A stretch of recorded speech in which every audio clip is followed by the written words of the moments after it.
Diem-diem di kandang itik. Di sampingnya ada buaya. Saya Mbak Tukiem yang paling cantik. Akan menghibur kalian semua. Assalamualaikum warahmatullahi wabarakatuh. Saya Mbak Tukiem, janda yang paling bohai dan aduhai. Kembali hadir untuk menghibur kalian semua. Teruntuk para jomblo 7 turunan. Dan para pengangguran abadi yang selalu menjadi beban keluarga sekaligus menjadi bahan gunjingan para tetangga dan olok-olokan warga. Satu kata buat kalian. Sabar ya. Ini ujian. Sebelum kalian mendengarkan cerita, jangan lupa pakai handsfree. Matikan lampu. Pejamkan mata agar kalian bisa merasakan sensasi horornya. Dan jangan lupa klik tombol subrek-nya ya. Gratis kok. Oke, tanpa berlama lagi, yuk kita simak ceritanya. Cekidot.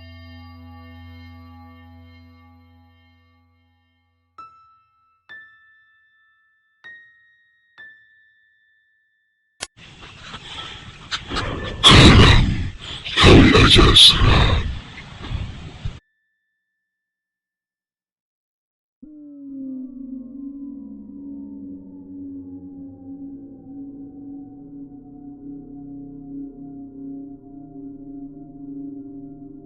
Hantu rumah sakit. Ini kisah nyata yang benar-benar aku alami 5 tahun yang lalu.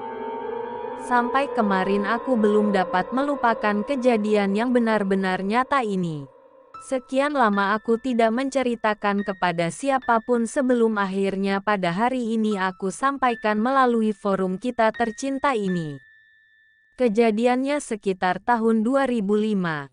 Aku lupa tanggal, bulan dan harinya karena seluruh bon dan biaya perawatan diserahkan untuk klaim ke tempatku bekerja. Berikut kejadian yang benar-benar nyata itu. Aku bertugas di tempat-tempat khusus dan unik. Aku ditempatkan di kota Medan. Oleh karenanya keluargaku tidak dapat ikut serta tinggal bersamaku bertahun-tahun, kecuali kami bertemu sebulan sekali. Kadang aku ke tempatnya, kadang juga istriku berkunjung ke kota itu bersama buah hatiku yang masih kecil-kecil 2 orang. Di rumah itu, aku ditemani bibi yang bantu membereskan rumah, nyuci, ngepel, nyetrika. Ia pulang sore setiap hari ke rumahnya yang tidak jauh dari komplek kami. Dan ia sudah 3 tahun membantuku.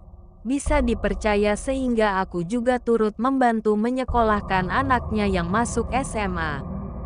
Suatu hari aku mendapat tugas untuk melakukan perjalanan ke Kota Minyak. Petik 2, Pangkalan Berandan.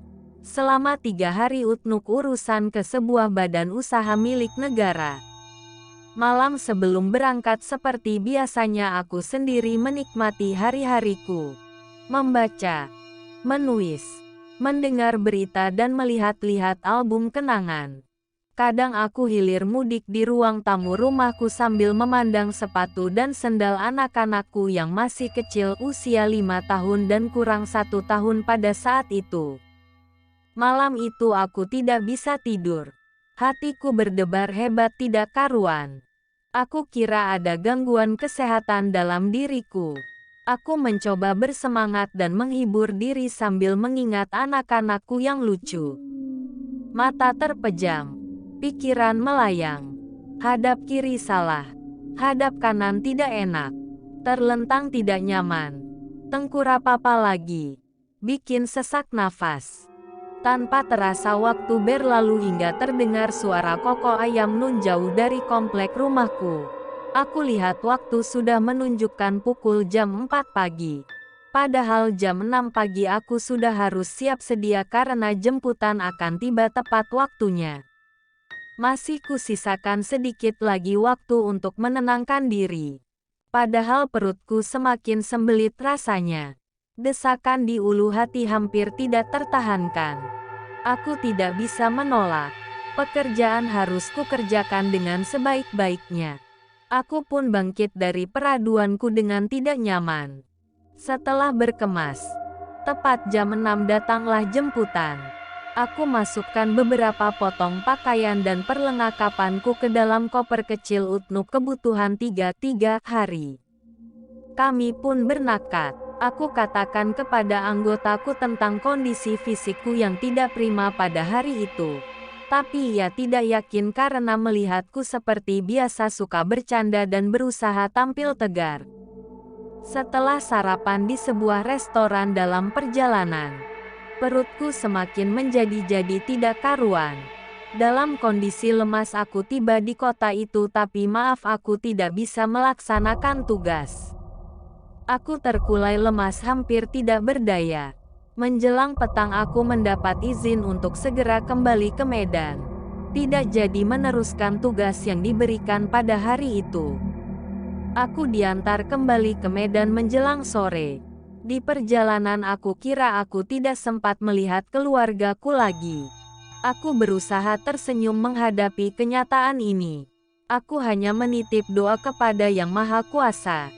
Jika aku diambil, tolong ampunkan dosa-dosaku. Dan peliharalah anak-anakku yang masih kecil itu dan istriku untuk mendapatkan kebahagiaan darinya dan jauhkan dari kesedihan dalam mengarungi hidup mereka tanpa aku di sisi mereka. Menjelang masuk perbatasan kota Medan, aku sempat titip kata-kata kepada anggotaku. Tolong antarkan saya ke klinik terdekat. Masukkan saja mobil ke klinik yang pertama terlihat, baik sebelah kiri atau sebelah kanan jalan. Petik 2. Setelah itu, aku tidak tahu apa-apa lagi. Ketika aku sadar, aku melihat sudah berada dalam ruangan yang nyaman, putih bersih dan harum. Samar-samar aku melihat anggotaku tadi berusaha tersenyum kepadaku. Seketika aku mulai sadar dan mengingat kisah yang baru kualami. Aku jadi malu dibuatnya. Tapi aku melihat anggotaku tadi seperti mau menangis saat ia menceritakan kronologinya.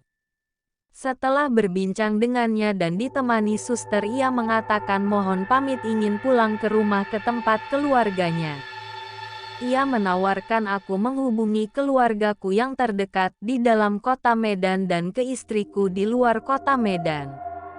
Bahkan ia menawarkan memberi kabar ke pimpinan tempat kami bertugas. Aku tolak halus, karena aku tidak ingin orang jadi terganggu karena aku. Setelah makan dan minum obat aku tertidur di sana. Di ruangan yang eksklusif itu aku sendirian saja. Tidak ada yang menemaniku di kamar itu. Para suster dan dokter spesialisnya hanya sekali-sekali menjengukku. Jika malam datang aku dikunjungi suster ditemani dokter jaga malam sebelum aku tertidur. Jarum infus itu aku pandang tetesan demi tetesan sampai terlihat samar-samar dan aku menjalani malam yang indah malam itu dengan berbagai mimpi yang tidak dapat aku cerna lagi, menyenangkan apa menakutkan. Tanpa terasa telah 2 malam aku di sini. Malam kedua ini berlalu dengan sepi dan sunyi. Suatu ketika aku terbangun. Aku sempat melihat jarum jam berada pada angka 3 pagi.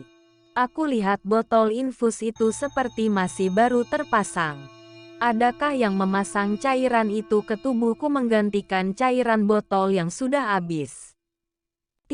Aku berusaha tidur kembali. Belum lagi mataku terpejam kembali. Aku diganggu oleh suara ketukan pintu amat lembut. Dia tidak masuk sebelum aku persilahkan masuk.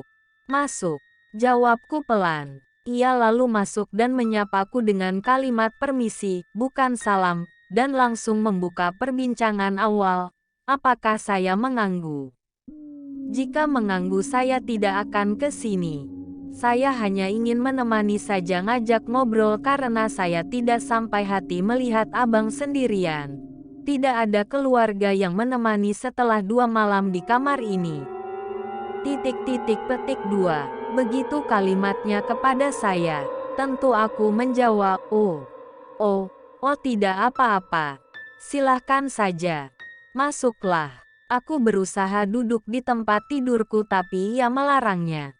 Sambil tiduran saja bang, katanya kepada saya. Mulailah ia bercerita tentang berbagai hal. Mulai dari pekerjaanku, tempat tinggalku, keluargaku nun jauh di sana dan masa lalu ketika aku kecil. Ia tahu.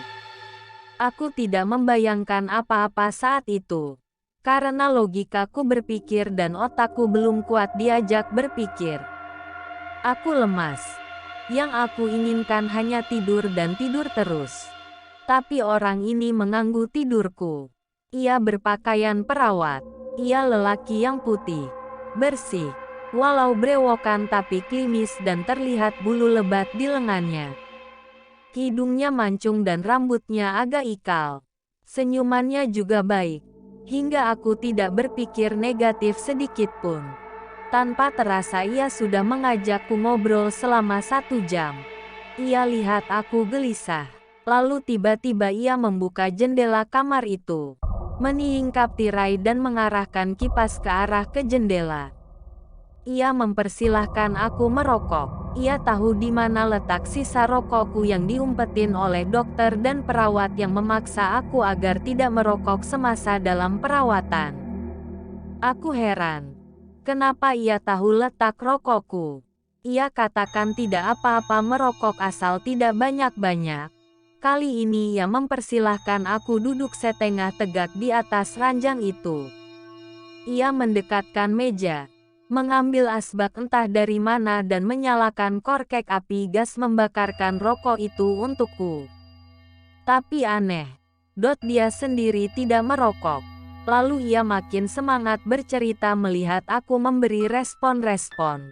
Hingga dia mengatakan sesuatu yang membuat aku terkejut. Lantai tempat aku menginap ini jarang dipakai oleh pasien sejak ada kejadian gagalnya operasi sesar seorang wanita setahun lalu di lantai ini. Ibunya meninggal dan bayinya tidak dapat diselamatkan. Ia memberi penjelasan kepada saya mengapa kesannya seperti memaksa menemani. Khawatir jangan ada yang mengganggu saya. Maka ia mengambil inisiatif menemani saya dalam wujud yang nyata supaya tidak ada gangguan apapun.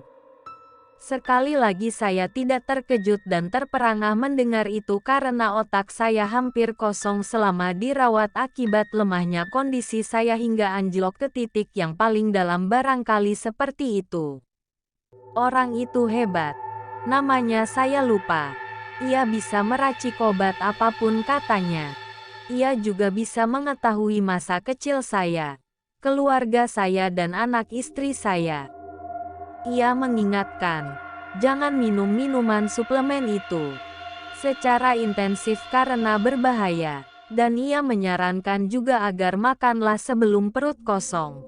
Tiba-tiba dia seperti merenung. Ketikan ini membuat bulu kuduk saya merinding. Ia diam. Sebelum akhirnya sambil memandang saya, ia katakan, saya harus pergi dulu. Tidak enak nanti ada yang melihat entah perawat lain atau dokter jaga jika saya kerjanya mengganggu pasien. Katanya sambil kembali menutup jendela dan merapikan tirai kain penutup jendela. Ia mohon pamit dan mengucapkan salam permisi kepada saya seperti terburu-buru. Dia pun keluar dari pintu tergesa-gesa seperti terdengar agak keras daun pintu itu tertutup. Tidak sampai dalam waktu 10 detik kemudian terdengarlah suara azan bersahut-sahutan. Lokasi klinik itu memang ada yang dekat dengan masjid yang saya tidak tahu ada di mana letaknya. Saya pun tidur lagi dengan pulas. Hari itu hari ketiga saya berada di klinik. Hari itu teman-temanku mulai berdatangan silih berganti. Ada yang bawa cerita kantor. Ada yang bikin canda dan ada yang geleng-geleng kepala melihat aku kok dirawat di sini. Aku jadi malu kok harus dijenguk seperti orang sakit tidak bisa bangkit lagi. Begitu perasaanku. Siangnya dokter spesialis penyakit dalam itu datang ditemani susternya. Ia merekomendasikan aku bisa keluar nanti sore jam 18. Pihak klinik menawarkan jasa mengantarkan aku ke rumah. Tapi rekan-rekanku juga menawarkan jasanya. Aku pilih bantuan rekanku yang akan datang membantu nanti sebelum jam 16. Saat persiapan pulang atau keluar dari klinik atau rumah sakit itu seperti mau keluar dari tahanan saja. 3 hari saja serasa es bulan. Aku sudah rindu ingin pulang. Tapi aku pulang, siapa yang menyambut kedatanganku di rumah? Siapa yang melanjutkan perawatan diriku di rumah? Tapi tak apalah. Aku lebih senang di rumah aja walau tidur-tiduran aja, kata hati kecilku. 2 jam sebelum check out kayak hotel saja aku sempatin ngobrol-ngobrol dengan suster dan petugas yang ada di lobi. Dari situlah aku baru tahu, ternyata klinik ini kurang peminat dan sepi karena dianggap klinik yang menyeramkan. Sering banget suster dan dokter diganggu. Selidik punya selidik, ternyata klinik ini menyimpan kisah misterius yang menyeramkan dengan kejadian beberapa pasien mati tiba-tiba, pasien yang diganggu. Dan terakhir setahun lalu persalinan yang berujung maut akibat sesuatu hal yang tidak aku mengerti apa istilahnya dan persoalannya. Mereka juga balik bertanya, apakah Bapak baik-baik saja? Tidak ada gangguan apapun. Bahkan ada yang bertanya kenapa Bapak minta di lantai 3. Titik tanda tanya titik titik petik 2. Ada apa ini? Saya tidak minta kok. Tiba-tiba saja saya sudah ada di sana. Jawab saya sambil tertawa, antara kecut, takut dan masih tidak percaya saya menerima info itu hanya datar-datar saja. Namun ketika saatnya pulang saya ditemani oleh rekan saya, kami sempatin ngobrol dengan perawat yang jaga. Saya katakan pengalaman tadi malam. Namanya si Polan. Cirinya begini dan begitu. Apakah ada yang namanya ini? Lalu suster memanggil Bapak Satpam. Ia melanjutkan pertanyaan saya ke Satpam. Menanyakan ciri perawat laki-laki yang saya sebutkan tadi. Bapak Satpam itu mengernyit sedikit mengingat-ingat apakah ada perawat seperti itu. Titik, dia jawab dengan mata seperti tiba-tiba redup. Kayaknya tidak ada pak tenaga perawat yang namanya dan ciri-ciri seperti itu. Lagian mana ada perawat yang mau ganggu pasiennya sedang tidur. Padahal tidur itu kan obat yang baik sekali buat pasien. Balik bertanya kepada saya. Saya dan teman tadi sama-sama manggut. Manggut memandang ke tangga menuju lantai atas. Setelah membereskan koper, saya bawa koper kecil karena awalnya mau keluar kota. Nyatanya ke rumah sakit dan membayar seluruh biaya administrasi. Saya diantar rekan kembali ke rumah. Karena ketakutan. Di rumah saya minta ditemani oleh 2 orang anak-anak tetangga yang sudah kuliah untuk membantu saya dalam berbagai keperluan selama masa recovery 3 hari tidak ngantor dulu. Bukan alasan itu yang utama. Sebetulnya juga karena masih takut. Hei, ternyata aku bertemu jin yang menyerupai perawat. Jin itu menemani saya agar saya tidak digoda orang jin lain. Begitulah kesimpulannya yang aku dapatkan. Di antara pembaca budiman, apa menurut kajian Anda tentang metafisika ini? Apakah benar ini jin atau benar perawat? Mudah-mudahan ada yang mampu bantu memecahkan misteri yang sudah 5 tahun kusimpan ini. Taks, kisah nyata menyeramkan. Cerita hantu. Hantu di rumah sakit. Hantu suster. Ditemani hantu. Misteri rumah hantu. Hantu seram. Cerita horor. Pengalaman ketemu hantu. Hantu dan jin. Ketemu jin. Dikerjain hantu dan jin. Ditemani oleh hantu saat di rumah sakit. Anak kecil. Hantu perempuan.